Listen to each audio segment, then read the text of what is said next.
Hello students, a very good afternoon to all of you. I welcome you all to this JEE mains course. Today we are all here to discuss this module 24 that is about differentiation. Hello Rupesh, oh hello Kalki, your name is Kalki. Okay, welcome to the session. Just quickly share this link with your friends so that they can also interact over here with us. Okay. Basically, this chapter, differentiation, I have segregated this chapter into two parts according to how we solve the questions of differentiation. What exactly is the point to segregate it is, while doing the differentiation, you first check whether the function is differentiable or not, right? Only then, if you are having your function to be differentiable, only then you can differentiate it, right? So this session will be purely having its motive to check whether the function is differentiable or not, right? And in next particular session, that is part 2 of this chapter, we will be dealing with how to differentiate a function. Okay, so this chapter has one purpose only, that is to check whether the function is differentiable or not, and what are the conditions related to it. Okay, so let's begin the session, but before that, let me tell you about Practically. Practically is an e-learning platform where you get courses related to mathematics and sciences from grade 6th till grade 12th. So whomsoever you know from grade 6 till grade 12th, just share this link with them. And those who are preparing for mains and NEET, you can also share this link with them, that channel link with them also, so that they can also join us at this particular platform and get advantage of 3D model videos we provide to them. And to see all such videos, you need to download our application from the Play Store, that is named as Practically, and there you get list of all the courses which we are providing over here. You can get enrolled with us in as many courses as you like. Okay, so let's just begin the session. So our main motive is to discuss the differentiability or derivability of the function, right? I have told you that we will be just seeing in this session that when do we say that the function is differentiable, and there are some theorems which are related to differentiability of functions. We will be also dealing with that, right? So our main motive is to check for differentiability. Let's just begin the session. So let's just begin our first topic, that is checking the differentiability or derivability of the function. Before that, let us just understand what exactly is the meaning of derivability. So if you go with the geometrical perspective, the derivative of a function, if you see it geometrically, it basically means slope of the tangent drawn at the, like what exactly is the slope of the tangent of the curve at some point. The derivative you are calculating, suppose at some particular point at x equals to a, right? So geometrically it means you are calculating slope of the tangent. I'll show this to you soon, like what exactly it is using the geometrical view.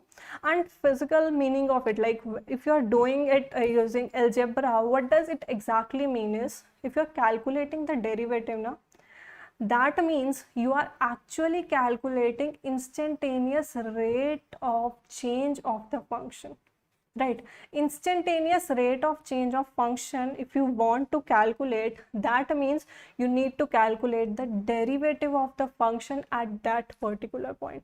So its physical meaning means that you are calculating the instantaneous rate of change of the function, and geometrical meaning is that you are actually calculating the slope of the tangent, right? Let me just show you this with a clear picture over here. Like I have explained the meaning of derivability over here using this diagram. Just see, if you have this point B and this point A, suppose I mark this point B as some value A over here, and this point A is somewhat just next to B, right? So if I just move this point closer and closer to B, like suppose like this, the point A is moving closer towards B, either from the left hand side or from the right hand side, right? Suppose it is over here, right? So this point is till this point, right? A is coming closer to B, that means the secant AB is converting into tangent as A approaches towards B, it comes till this point, right? It comes to this point.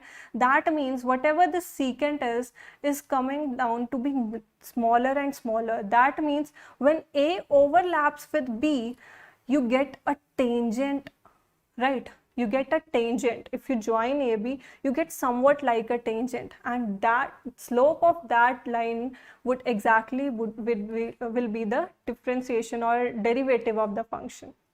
So according to that, we have divided our into two portions. One is right hand derivative and another is left hand derivative. Let's just see how do we calculate it. Suppose this point A is to the right of B, where B I have named as point A, like B is at x equals to A, and this point A is closer to the B, but it is at the right hand side of B. That means here x is equals to A plus delta x, a delta x more than this point A, delta x. It would be quite small, but here I have shown like a bigger so that I can mark and label everything over here. So right hand derivative can be calculated as f dash a plus, this is the denotation for right hand derivative, abbreviated as RHD. Okay, so this is calculated as limit x approaches to A, or you can say that here as you have used delta x, your delta x will approach towards 0. Delta x will approach towards 0. So f of A plus delta x, that means you are reducing this portion now, like you are reducing this portion delta x approaching towards 0. So that implies A is coming closer to B. And if it is approaching from left hand side, that means your A point is over here, right? So it is A minus some delta x, right? So that means it is approaching from the left hand side. If it is approaching from left hand side, that means you are calculating left hand derivative of the function.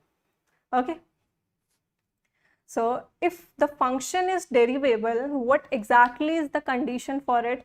The function is said to be derivable only and only when you have left hand derivative is equals to right hand derivative. That means at that particular point where you are calculating the derivative of the function, or you are checking the differentiability of the function, at that particular point you are having a unique tangent, right?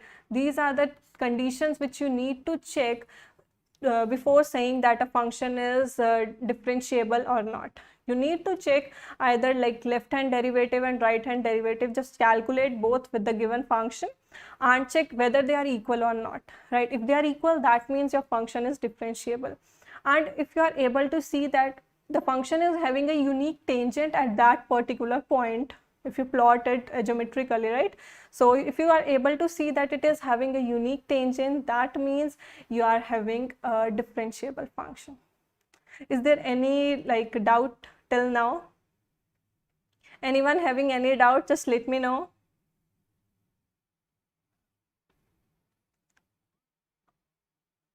Okay, I'll move further then. So we have some theorems related to differentiability. Let's just see what exactly it is. A function which is differentiable is always and always continuous. Only if the function is continuous, that can be said to be like differentiable by checking the condition that whether left hand derivative is equal to right hand derivative or not. But a differentiable function is always continuous. If you are having left hand derivative same as right hand derivative now, that means your function is definitely continuous at that point. But if you are having like you know that the function is discontinuous at that some particular point, then you need not to check for differentiability. If the function is discontinuous, then definitely it means that the function is not differentiable. Okay, because continuity is this is the necessary condition for a function to be differentiable.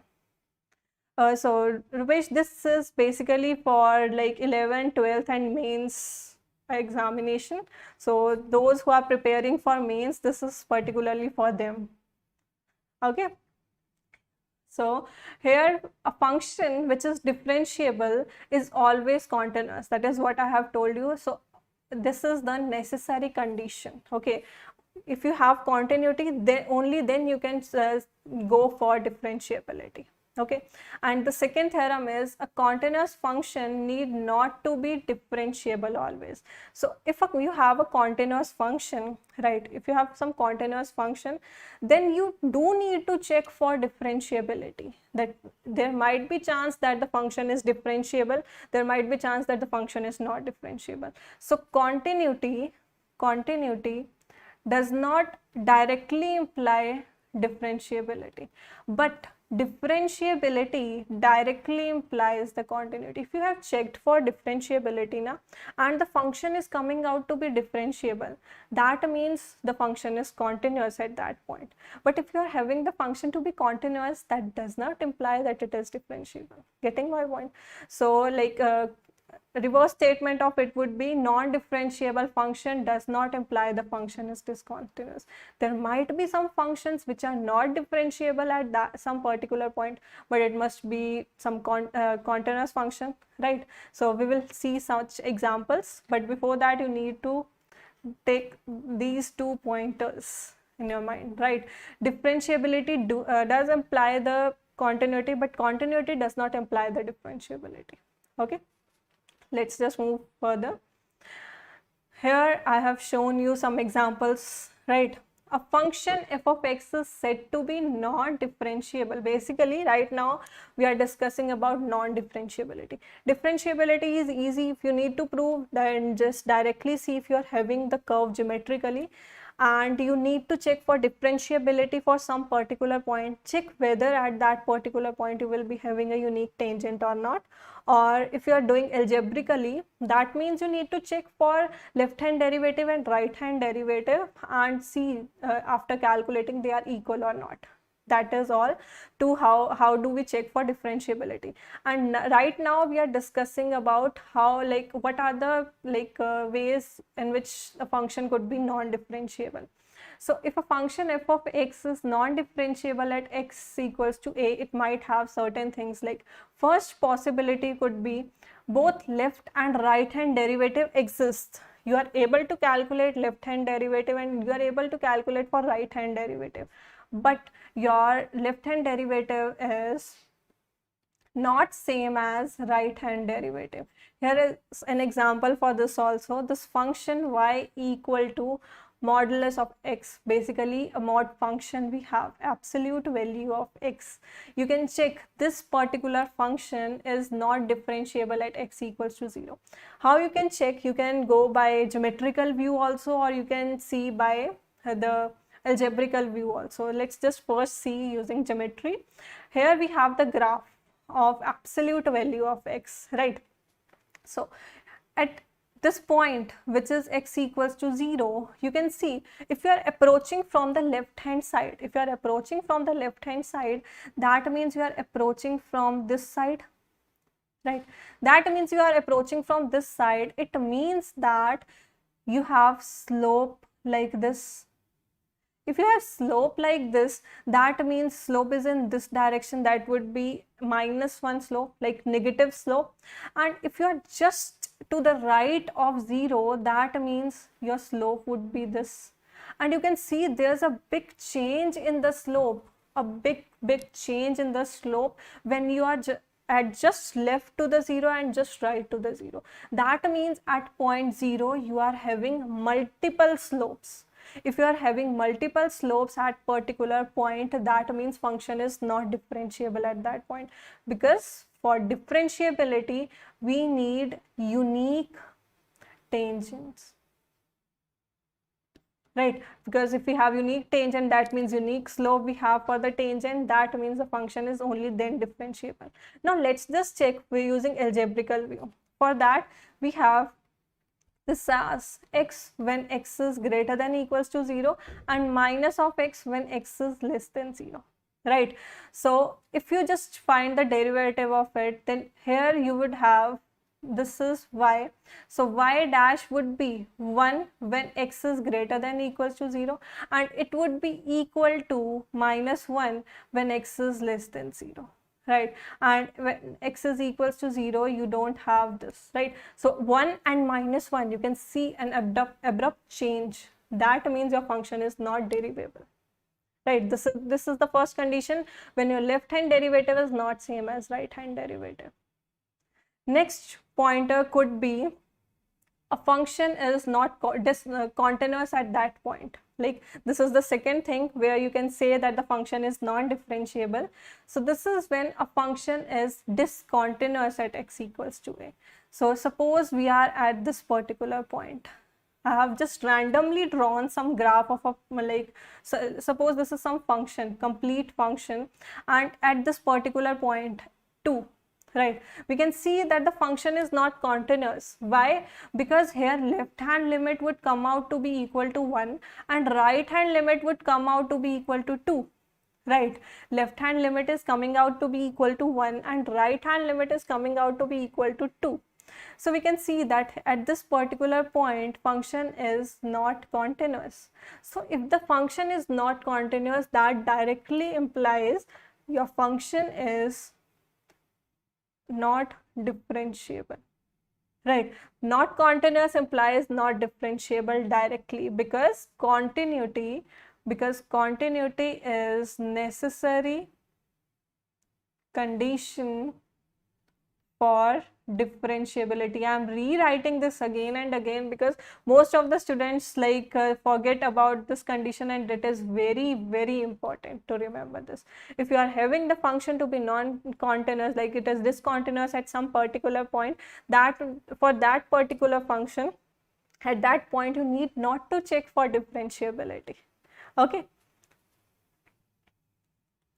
Next could be your either or both left hand derivative and right hand derivative are not finite. Like either left hand derivative or right hand derivative, it's not finite. Or there could be a chance when you are having a vertical tangent. Vertical tangent is like this. For this particular curve which I have drawn over here, at this particular point you are having a vertical tangent. So if you are having a vertical tangent, that means at that particular point your function is non-differentiable.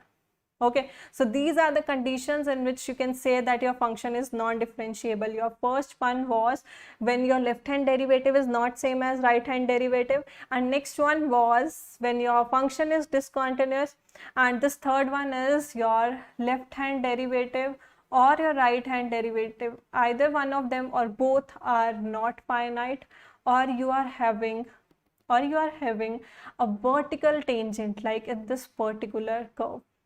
Okay, because here your limit of f dash x comes out to be equal to infinity, so that's why we say that our function is not differentiable.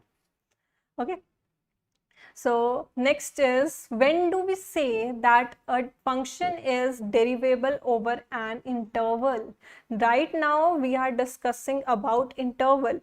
Earlier we were just discussing about a particular point of some function. Okay, we were checking the differentiability at some particular point earlier, and definition is only for some particular point. But now when we have an interval at which we need to check for the derivability or differentiability, whatever you say, for that what we check is f of x is said to be derivable over this complete interval, where we have this as open interval, right? If we have an open interval, so we say that at this particular interval our function is derivable only when for each and every point the function is derivable. All the points lying inside a and b, your function is derivable for this particular interval, right? And if you are having a closed interval, for that you have two things to be proved. First one is, you can see that closed interval is basically a comma b, open interval, union a and b. right? So this is basically like this. So that implies if you need to say that it is derivable over a to b closed interval, it must be derivable over this open interval. So first condition you need to check is for open interval. It must be derivable for open interval, right? For all the points you need to check for open interval. After that we are having 2 points more, one is a and one is b. So you need to check for right hand derivative at point a, which is the smaller one, and left hand derivative at point b. If it exists, that means your function is derivable at a and b also. And when this function is derivable over a to b open interval and it is right derivable at point a, it is left hand derivable at point b, and if you are able to prove all this, only then you can say your function is derivable at closed interval a to b. Okay, so what are the conditions for open interval? The function must be derivable at all the points lying inside a to b. Okay, and for closed interval, what you need to check is it must be derivable for open interval, as well as it must be its right hand derivative exists for point a and its left hand derivative exists for point b. Okay, so these are the things you need to check for an interval. And if you are having some particular point, for that you can directly apply the definition of differentiability. Okay, here we have question related to whatever we have learned till now. Let's just try. What exactly is the question? Find the left and right hand derivative of this particular function at x equals to 1. Okay, we have a function with us. We need to check for its derivative. Let's just check. For that, we need to define our function for x less than 1 and x greater than 1. Let's just see how to define it. Let's just first plot the graph of log x. It would be somewhat like this, right? And this particular point is 1, 0. Right, that means for x less than 1, your function is taking negative values, right? Because it is below y-axis, below x-axis, I'm sorry. So it is below x-axis, that means it is taking negative values. And for x greater than 1, it is above x-axis, that means it is taking positive values. So according to that, our function will be defined as f of x is absolute value of log x, right? So it would be directly log x, because log x is positive when x is greater than equal to 1. And like I can define for x equals to 1 separately. X equals to 1, it has value 0 directly, and it takes negative values when x is less than 1, right? For x less than 1 and in between like 0 to 1, you have, I'll just rewrite it properly. We have x in between 0 to 1, then this is minus of log x, right? Because at this particular point, after this particular point, here you have this negative value, so we need to multiply by -1 so that this absolute value function could be removed. So we have this function. Now we need to calculate for left hand derivative and right hand derivative. Let's just calculate right hand derivative at x is equals to 1. That is same as limit h approaches to 0 f of 1 plus h minus f of 1 over h. So this would be same as limit h approaches to 0 f of 1 plus h. That means for x greater than 1, you have the function log x, that is log of 1 plus h minus of f of 1, that is 0, because at x equals to 1 you have function value as 0, divided by h. So you are having limit h approaches to 0 log 1 plus h by h.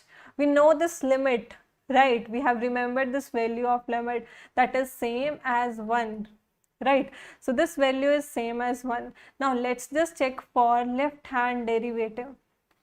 we have x equals to 1, we need to calculate for left hand derivative, that is limit h approaches to 0, f of 1 minus h minus of f of 1 over minus of h, that is equals to limit h approaches to 0. Here f of 1 minus h, that means we are in the like left of 1, right, left of x equals to 1, that means we are in this particular interval. So we have minus log 1 minus h minus of f of 1, that is minus of 0 divided by minus of h, that is same as limit h approaches to 0 log 1 minus h by h, that is same as minus 1. This limit is 1 and this is minus 1. Here the only thing which is required is left hand derivative and right hand derivative. But if I ask you that whether the function is differentiable at that this particular point or not, what would you say? It is not differentiable. Why? Because your right hand derivative is 1, your left hand derivative is minus 1, so the function is not differentiable, right? And if you are good at graphs now, you can directly check this. How? Just take this portion upside, like here, just cancel this, and this would be the graph of absolute value of log x. You can see here you have a corner, like a kink like function. That means wherever you are having your kink, at that particular point your function is not differentiable, right? So at this particular point your function is not differentiable, and you have even seen this using the definition. Okay, now next question is this one. The problem says that if f of x is ax plus b when x is less than equal to minus 1, and it is ax cube plus x plus 2b when x is greater than minus 1, is differentiable. This function is given to us as differentiable for all values of x, right? For all values of x inside of this real line, we have this function to be differentiable. Based on that, we need to find the value of a and b, right? We have two values like a and b which we need to find, right? So for that we need a minimum of two equations, right? Minimum of two equations we want, so that we are able to calculate the two variables we have right now. So how we will solve for this?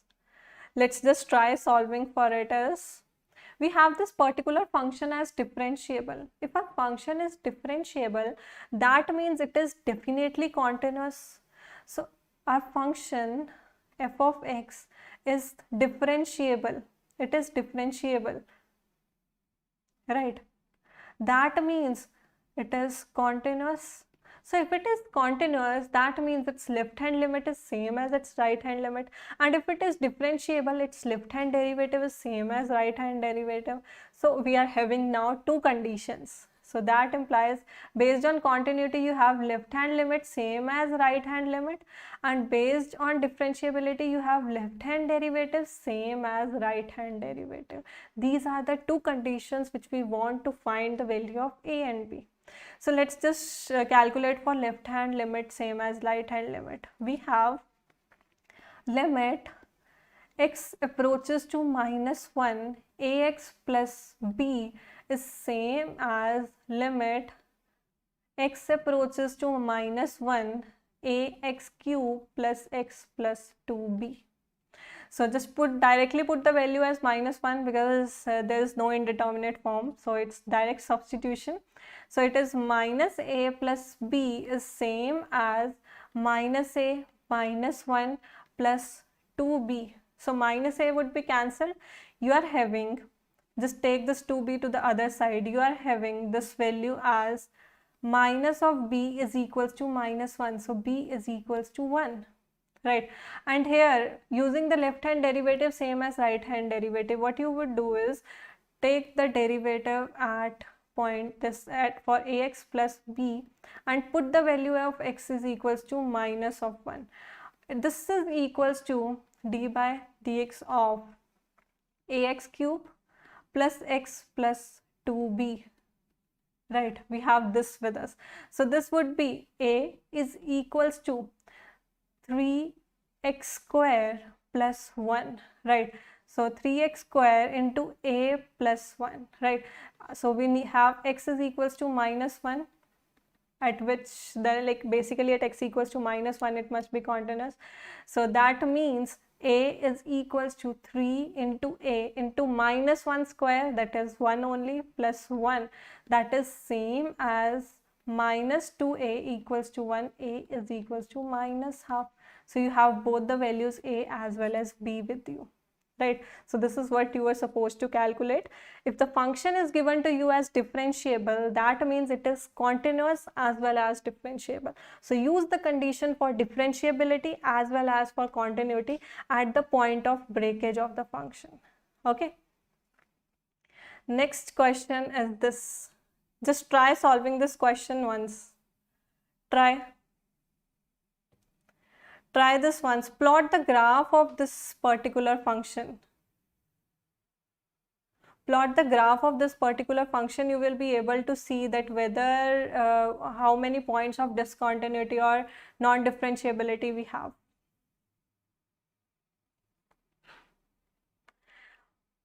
We have f of x as maximum of 1 minus x, 1 plus x and 2.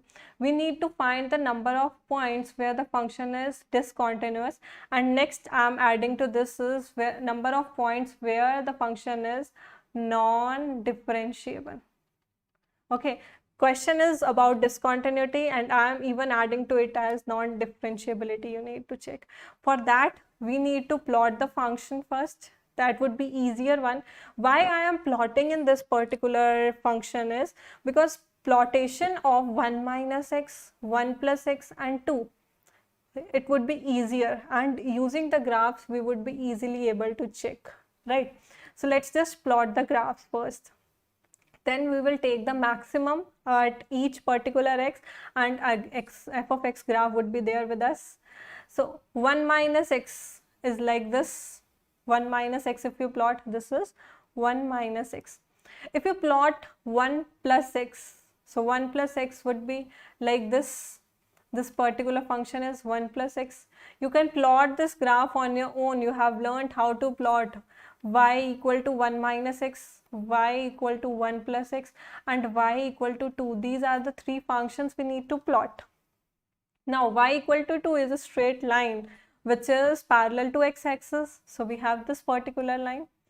Now our function is taking the maximum of all these three. So if we take the maximum of all these three, this is y equal to 2 line, right?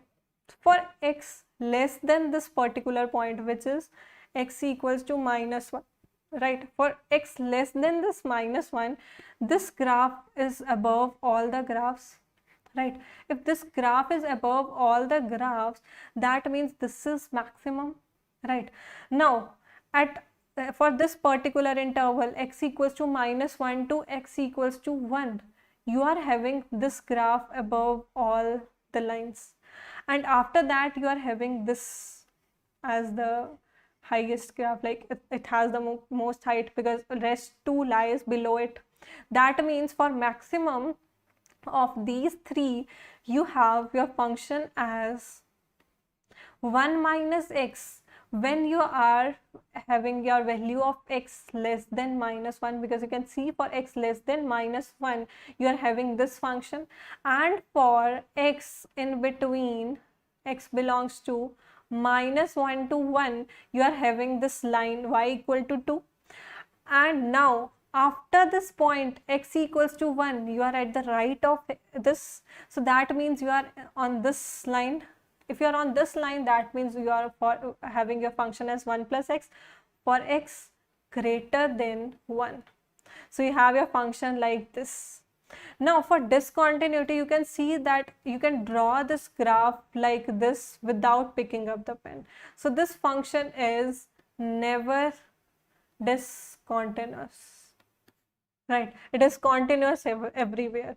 But if you need to check for non-differentiability and you have the graph with you, then you can directly check it. How? Wherever you are having your corners, for the function at that particular point, your function is non-differentiable. It is never discontinuous, but it is non-differentiable at 2 points.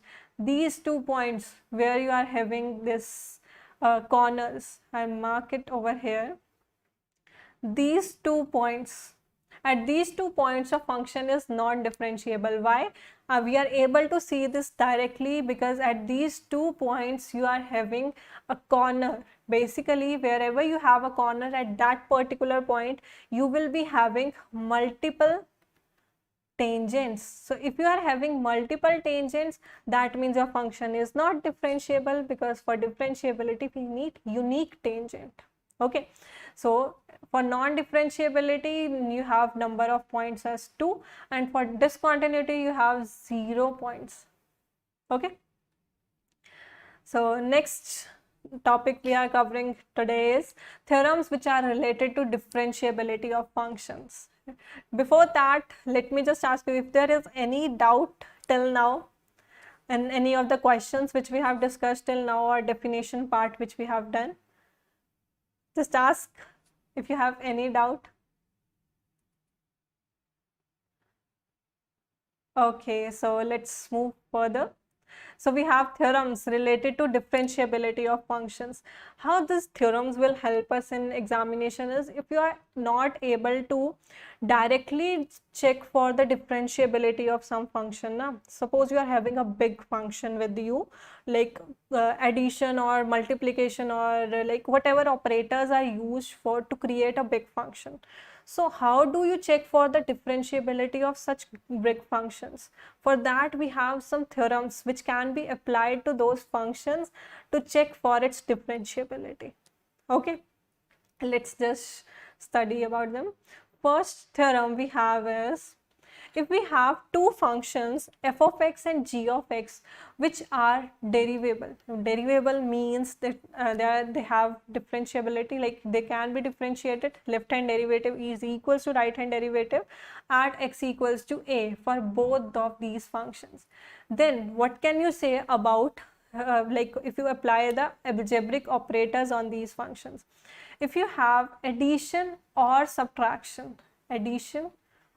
subtraction of two derivable functions, that means the addition or subtraction function, like if you create another function while adding these two functions or subtracting these two functions, it would again be differentiable at the same point which we were talking earlier, x equals to a.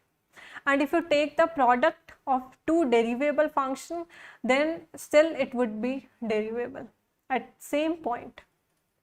And if you are like taking the question, basically you are dividing f of x by g of x, then the function is differentiable at x equals to a only if your denominator is not equals to 0 at that particular point.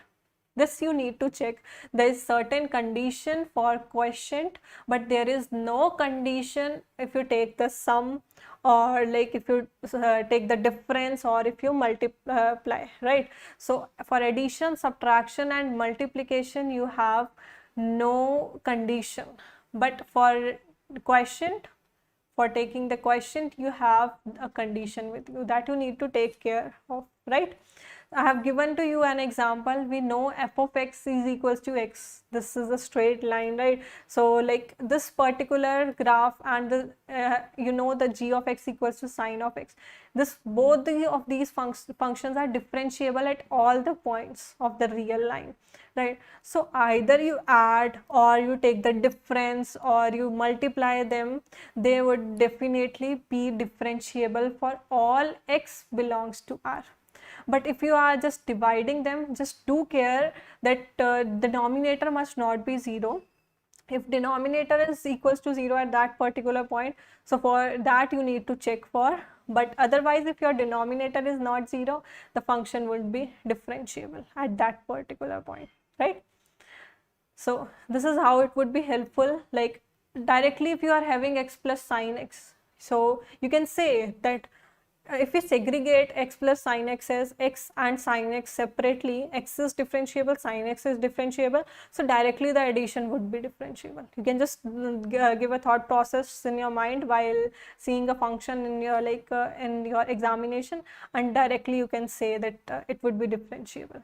Okay, such functions can be more learnt, where you can with your habit to solve more and more questions, you would be able to remember some functions which are differentiable directly, and in examination that would be quite helpful for you, right?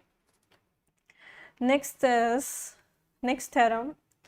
Okay, hello and me. Okay, welcome to the session.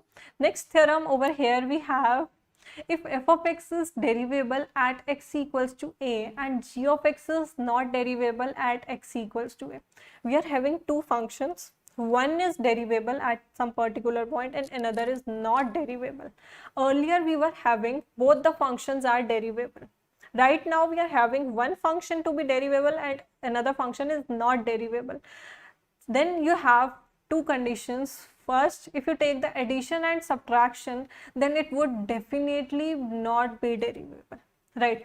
But if you are taking the product of two such functions out of which one is derivable and another is not, then you can't say anything about the product, right? Product could be derivable or could not be derivable. Okay, so let's just see an example of it. Example is, if f of x is cos of absolute value of x, this is derivable at x equals to 0, right? This function is derivable.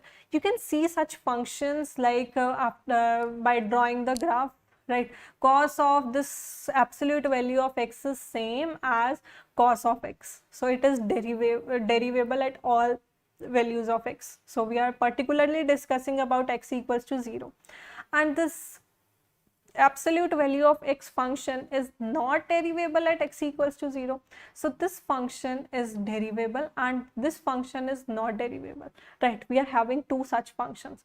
So definitely addition or taking the difference of such two functions is not derivable. You can directly say this, right? But if you are taking the product, if you have your function, some different functions I have taken for example, f of x equals to x, which is derivable everywhere, particularly we are discussing about x equals to 0, and g of x is equals to absolute value of x, which is not derivable at x equals to 0. We have seen this, we have even proved this, right? So such function, if multiplied f of x into g of x, we form some another function named as h of x, suppose. So if you multiply x with absolute value of x, you will be having this function. How this function, let's just see. This function absolute value of x is x when x is greater than or equals to 0, it is minus x when x is less than 0. So multiplying x with x, for x greater than or equal to 0, you have x square, and multiplying x with absolute value of x when x is less than 0, it is minus of x square. You can see that this function is basically differentiable at x equals to 0. You can easily calculate left hand derivative and right hand derivative, and your function will come out to be differentiable at this point, right? So you are actually doing the product of two functions out of which one was derivable and another was not, right? So for such functions you can't say anything. It might be derivable, it might not be. Okay, next is this theorem. If f of x and g of x are non-derivable, both the functions are non-derivable. Earlier we discussed about both derivable, then we discussed about one is derivable and another one is not, and now we are discussing about both non-derivable. Then what we can say is f of x plus or minus of g of x, or multiplication or division, may or may not be derivable. So what exactly this theorem is, if you are having both non-derivable function, then you can't say the sum addition, like some difference or multiplication or division is derivable or not. You always need to check in that particular case, because so there is no use of such, but if you are just saying that first function is not derivable, second is non-derivable, so addition is non-derivable, that would be wrong. Okay, so because sometimes the students do this thing wrongly. They see that the first function is derivable, second function is derivable, so addition is derivable. This is true, but non-derivable plus non-derivable is non-derivable is not true. I'll just write derivable plus derivable is derivable. This is true, right? We have learned this in the first theorem. Now, if you have non-derivable plus non-derivable, this is non-derivable. If you are saying this now, then you are wrong, right? Similar goes with subtraction, multiplication and division. Just keep this thing in mind. Okay, so let's just see an example of it. If we have sine of absolute value of x and absolute value of x functions, two functions, both of the functions are non-derivable at x equals to 0. This you can see easily if you plot the graph, right? For this function you already know, and for sine of absolute value of x you will plot some function like this. You again have some corner over here, like kink function over here, so that means this is also non-derivable at x equals to 0 only. So if you either take the difference, that would be derivable, but if you add the function, it would not come out to be derivable. So that means it depends. You need to check at each and every time whatever function you would be having, and you can even check this using by calculating left hand derivative and right hand derivative on your own. Okay, so take this as a random homework and check for derivability of subtraction and like non-derivability of addition. Okay, check this on your own. Next theorem we have is, if one function is f of x is derivable at some point x equals to a and f of a is 0, if the function which is derivable at some point and it takes the value 0 at that particular point, and you have another function which is continuous at that point, then the product is derivable at that point. This is the theorem. What does the theorem say is, if you are having two functions and you are taking the product, and the first function is derivable as well as its functional value at that particular point is 0, and second function is continuous at that particular point. Nothing about about the derivability. If you even know, like you just need the continuity of the function, that's enough to go with. Then the product will be derivable at that particular point. Okay, so how we would prove is, you take the product, like you name the product as capital F of x function. So what I have done is calculated the right hand derivative and left hand derivative. If you calculate the right hand derivative now, it would be limit h approaches to 0 f of a plus h into g of a plus h minus of 0 by h. So this would be equal to this. How? Let's just see. You can write this as limit h approaches to 0 f of a plus h by h into g of a plus h. So if you are having product of two functions, you can separate out the limit. So that would be same as limit h approaches to 0 f of a plus h over h into limit g of a plus h, where h approaches to 0. Now as g of x function is continuous and this is basically right hand limit of the function, so if the function is continuous, this would be same as g of a, and the first function is derivable. So f of a plus h minus of 0, now 0 can be replaced with f of a, so that means it is this particular part would be equal to f dash of a, right? So this is f dash of a into g of a, right? Similar goes with this left hand derivative. How you would do is limit h approaches to 0 f of a minus h over minus h into g of a minus h. Separate out the limit h approaches to 0. This is same as left hand limit of g of x at x equals to a, and subtracting 0 from it and replacing this 0 as f of a, you would have this one as left hand derivative of f of a at point a. So this is f dash a into g of a, right? So both the values are coming out to be f dash a into g of a. That means the product is derivable at x equals to a, right? Next theorem is derivative of a continuous function need not to be continuous. It would be wrong if you say that if you are taking the derivative of continuous function, it is continuous. It is wrong. So there might be chance that if you take the derivative of a continuous function, definitely you can take the derivative of continuous function only, right? So there might be chance if you take the derivative, the function is not left again to be continuous anymore, okay? So the function might be discontinuous also. One of the example is given here. F of x is equals to x square into sine 1 by x when x is not equals to 0, and it takes the value 0 when x equals to 0. This is the function defined to us.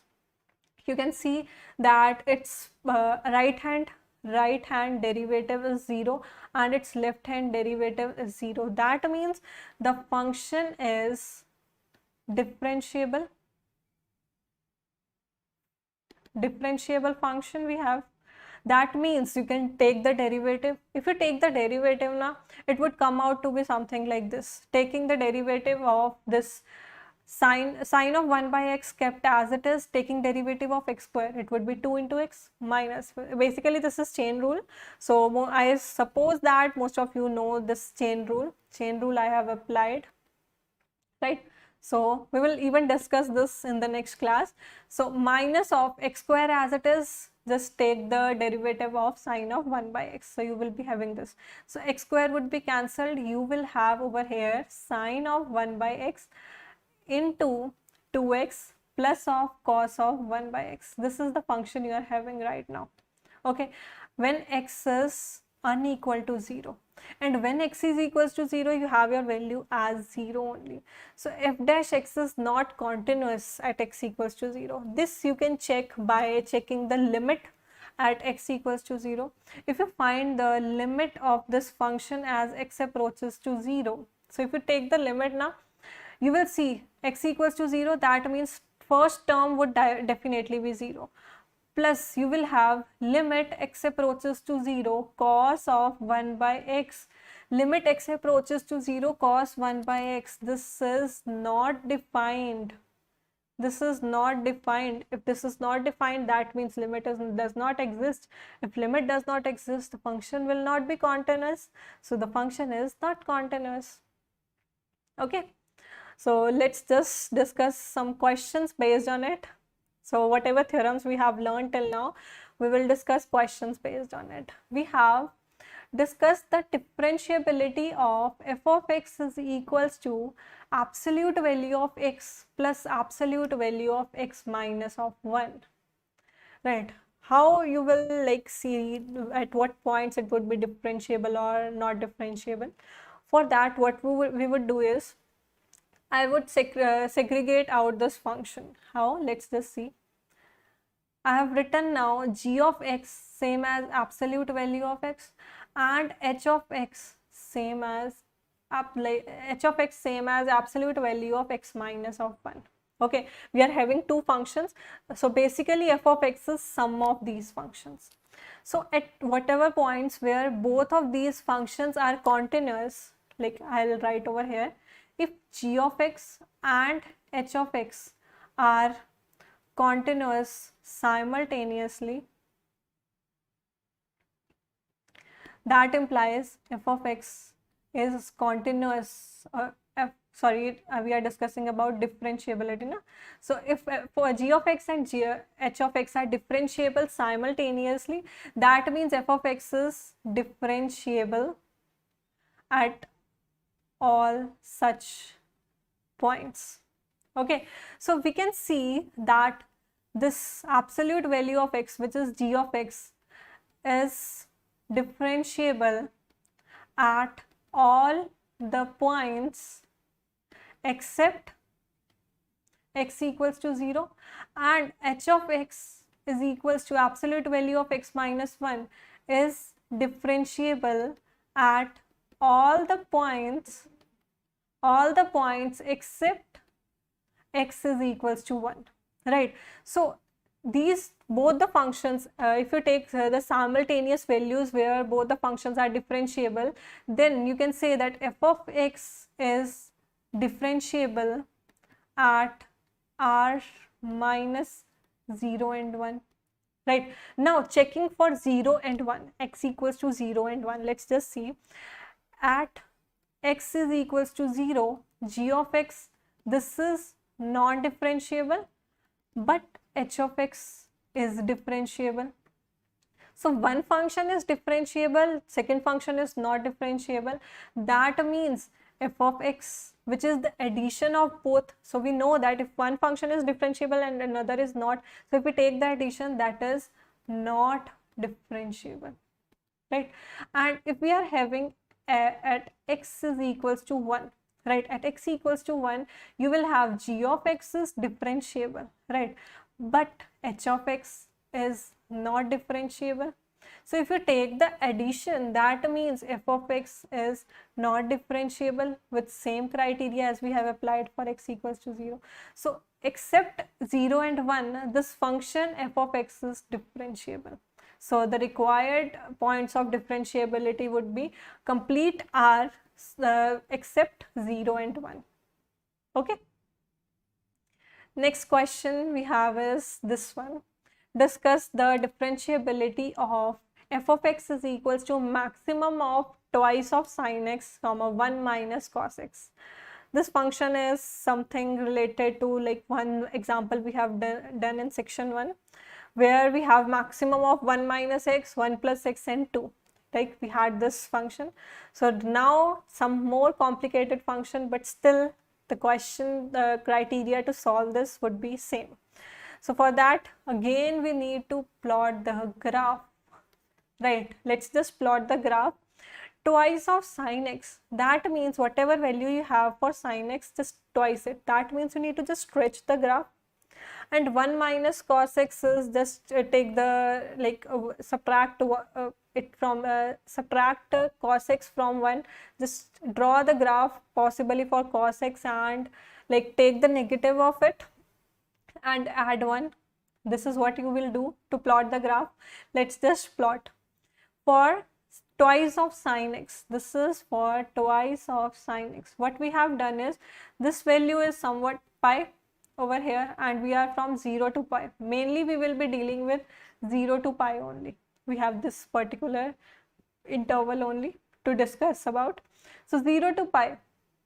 0 to pi sin x is somewhat like this. If I draw, this is pi, this is 0, but its height is 1 if we draw for sin x. But right now we are having twice of sin x. If we have twice of sin x, that means we just need to stretch the function for in y-axis. So we just stretch the function and its height is coming out to be same as 2. Now height is 2. Earlier the height was 1. Now let's just draw for 1 minus cos x. So if we draw for 1 minus cos x, this would come out to be equal to like this. So 1 minus cos x. You can plot this very easily. How you would plot it? Plot for cos x, then take the negative of it, that means minus of cos x. Then you need to add 1 to it. Just try plotting it on your own. You will come, like your function will be like this. So we are dealing with this much portion only.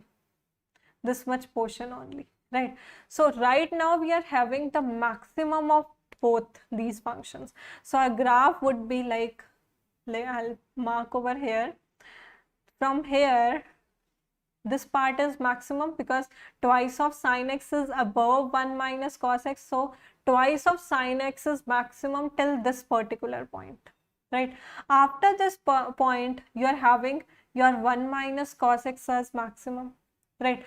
So this graph is differentiable. You can see at each and every point your function is having unique tangent. If your function is having unique tangent, you know that sin x is differentiable, so twice of sin x would be differentiable.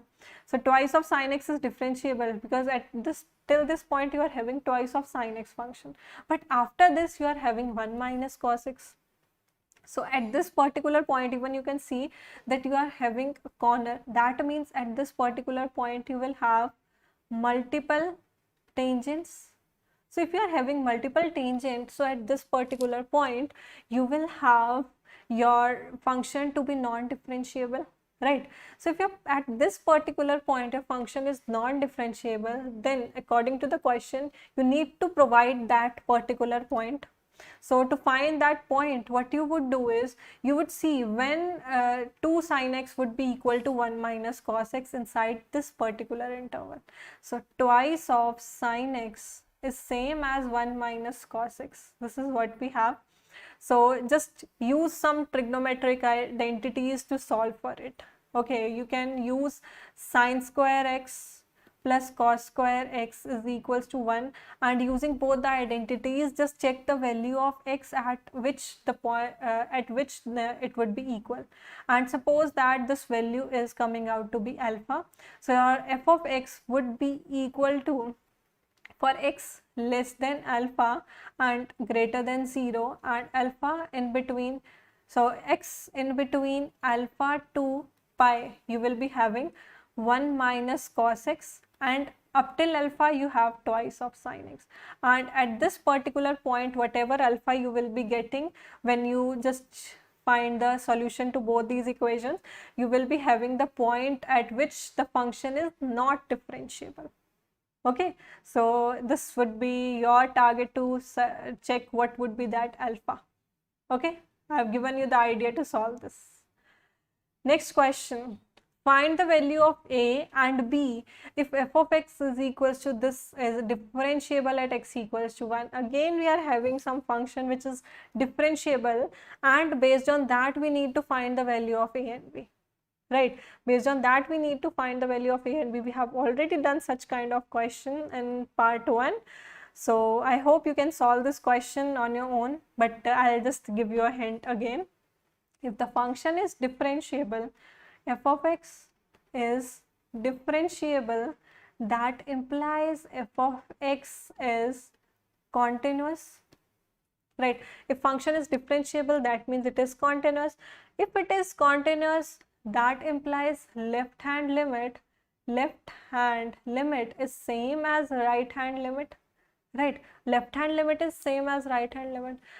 And if the function is differentiable, that means the function has left hand derivative same as its right hand derivative, right? So just you are having two equations to solve with.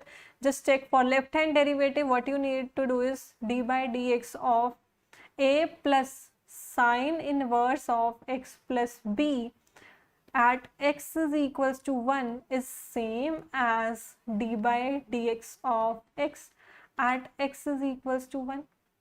And using this left hand limit and right hand limit, you will be having a sine inverse of x plus b, take the limit x approaches to 1, this is same as limit x approaches to 1 at x.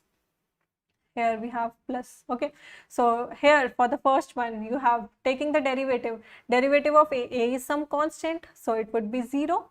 So 0 plus taking the derivative of this under root 1 by under root of 1 minus x plus p whole square of it, and you have x value to be equal to 1. So I put this value as 1. So this is same as d by dx of x, that is same as 1. So square both the sides and take the reciprocal, you have 1 minus 1 plus b whole square of it is same as 1.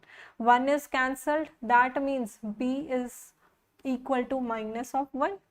And if you put this b equals to minus 1 in this particular equation, you will have a plus sine inverse of x equals to 1 put over here, and b is same as minus 1 is equals to, put the limit over here in this right hand side, that is put the limit as x equals to 1. So this is same as 1. So sine inverse of 1 minus 1, that is sine inverse of 0 plus a is same as 1. So sine inverse of 0 is equals to 1. So a is equals to 1. You have the value for a and b with you. A is equals to 1 and b is equals to minus 1. Okay, so hope you got the solution for this. With this, our session in which we were basically discussing about differentiability, how like to check whether the function is differentiable and what conditions we have when the function is differentiable given to us. So we have discussed all this in this particular session.